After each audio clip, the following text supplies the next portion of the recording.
प्यारे बच्चों, आज हम आपको जीएस में भारत की मिट्टी या इंडियन सॉइल इसके बारे में दो मिट्टी के बारे में बात करेंगे। एक होगा आपका पहला होगा लेटेराइट लाल मिट्टी रेड सॉइल और दूसरा लेटेराइट मिट्टी यानी लेटेराइट सॉइल। इसके पहले हमने एलुवियल सॉइल यानी जलोढ़ मिट्टी और ब्लैक मिट्टी के बारे में भी बात की थी। तो आइए देखते हैं लाल मिट्टी की खासियत क्या होती है और लेटेराइट मिट्टी के बारे में क्या जानकारी है। जो चीजें याद करने वाली होंगी उसको हम मेमोरी ट्रिक से याद करवाएंगे और जो ऐसे ही नॉलेज सुनने से ही सब जानकारी हो जाती है उसको ऐसे ही समझ लीजिएगा। तो देखिए लाल मिट्टी, तो इसका निर्माण कैसे होता है, तो इसमें यह है कि जलवायु जब परिवर्तन होता है यानी किसी क्षेत्र में जलवायु में परिवर्तन होता है तो उसके फलस्वरूप चट्टान जो होती हैं कायांतरित चट्टान ये टूटती हैं और छोटे छोटे रवेदार टुकड़ों में रवेदार कणों में बन जाती हैं और इसी से ये मिट्टी तैयार होती है। इसको हम रेड सॉइल या लाल मिट्टी कहते हैं। इस मिट्टी में आयरन और सिलिका ये दो चीज की बहुलता होती है। ये दोनों इस मिट्टी में ज्यादा मात्रा में पाई जाती हैं। इसका लाल रंग, इस मिट्टी का लाल रंग कैसे होता है, इसमें है लाल रंग होता है जो हम लौह ऑक्साइड इसके कारण, चूंकि आयरन यानी लोहा इसके अंदर मौजूद है और ऑक्सीजन के साथ जब क्रिया करके लौह ऑक्साइड बनाता है वो लाल रंग या ब्राउन कलर का होता है। तो लाल रंग इसी के कारण होता है। साथ ही साथ इसकी प्रवृत्ति कैसी होती है, अम्लीय होती है यानी ये एसिडिक नेचर की होती है।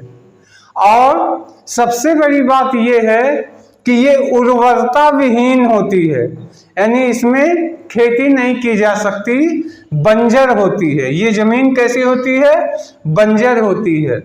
इसमें मुख्य रूप से हम कपास, गेहूं, दाल या मोटे अनाज को उगा सकते हैं। मोटे किस्म के अनाज होते हैं। आजकल तो मोटे अनाज का सरकार बहुत फेवर कर रही है। तो ये अनाज जो है इस मिट्टी के लिए जो है ये अनाज के लिए ये मिट्टी बहुत उपयुक्त होती है। तो इतनी बातें लाल मिट्टी। पहली देखिए जलवायु परिवर्तन के कारण जो शैल होते हैं यानी चट्टानें टूट करके बनती हैं। लाल रंग क्यों होता है, क्योंकि लौह ऑक्साइड इसमें मौजूद होता है। आयरन और सिलिका इसमें प्रचुर मात्रा में पाई जाती है। इसके अलावा ये उर्वरता विहीन होती है, बंजर होती हैं। मुख्य रूप से क्या इसमें उगा सकते हैं, कपास या गेहूं, दाल या मोटा अनाज। अब आते हैं, बात करते हैं लेटेराइट मिट्टी की। लेटेराइट सॉइल देखिए ये कैसे बनती है। तो ये मिट्टी जो है यह भी, अभी हम इसको दोनों का कंपैरिजन करवाएंगे। यह मिट्टी भी जलवायु के परिवर्तन से जो वातावरण में शुष्क हो, कभी जो है नमी आ जाती है और कभी शुष्क हो जाता है। तो वातावरण में नमी और शुष्कता के वजह से इस मिट्टी का निर्माण होता है, लेटेराइट मिट्टी। दूसरा क्या है, इसमें भी सिलिका और आयरन की बहुलता होती है यानी इसमें भी सिलिका और आयरन मौजूद होते हैं। ये मिट्टी तीन प्रकार की होती है। लेटेराइट मिट्टी तीन प्रकार की होती है। एक हो गया लाल लेटेराइट, दूसरा सफेद लेटेराइट और तीसरा होता है भूमिगत जलवायु लेटेराइट। देखिए क्या है, लाल और सफेद लेटेराइट जो हैं ये बंजर होती हैं यानी इसमें खेती योग्य नहीं होती। लेकिन जो भूमिगत जलवायु लेटेराइट होती है इसमें ये नीचे वाले लेयर में होती हैं और इसमें पानी मौजूद होता है इसमें पानी की उपलब्धता खूब होती है, इसलिए ये थोड़ा सा उपजाऊ होती हैं। और शेष दोनों बंजर होते हैं, लाल और सफेद लेटेराइट बंजर होते हैं। ये चाय की खेती के लिए बहुत उपयुक्त होती है, यानी इसमें चाय की खेती बहुत अच्छी होती है। तो बहुत आसान है। लेटेराइट मिट्टी, यानी लेटे लेटे बिस्तर पे लेटे हैं और सामने आपके चाय आ जाती है तो मजा आ जाता है। तो लेटेराइट मिट्टी, चाय की खेती, यानी लेटेराइट में चाय होता है, लेटे लेटे चाय पिए, तो लेटे लेटे लेटेराइट। अब दोनों का हम कंपैरिजन करवा रहे हैं। जब दोनों का आप कंपैरिजन करेंगे लगभग सेम होती हैं। देखिए दोनों ही, ये भी लाल होती है, ये भी लाल होती है, और इसमें भी आयरन और सिलिका खूब मात्रा में पाई जाती है, इसमें भी आयरन और सिलिका खूब मात्रा में पाई जाती है। यह भी उर्वरता विहीन बंजर होती है, यह भी उर्वर विहीन बंजर लाल और सफेद लेटेराइट बंजर होती हैं।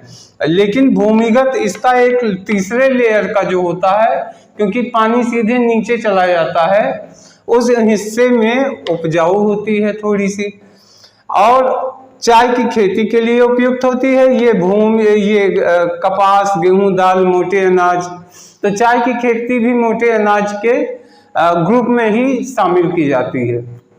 तो प्यारे बच्चों, आशा है ये जानकारी आपके, इसमें कोई याद करने वाली चीज नहीं है। मोटा मोटा ये है कि ये दोनों जो है, इन दोनों में सिलिका और आयरन ज्यादा मात्रा में पाई जाती है। और लाल रंग क्यों होता है लाल मिट्टी का? तो लौह ऑक्साइड के वजह से, यानी लोहे की वजह से।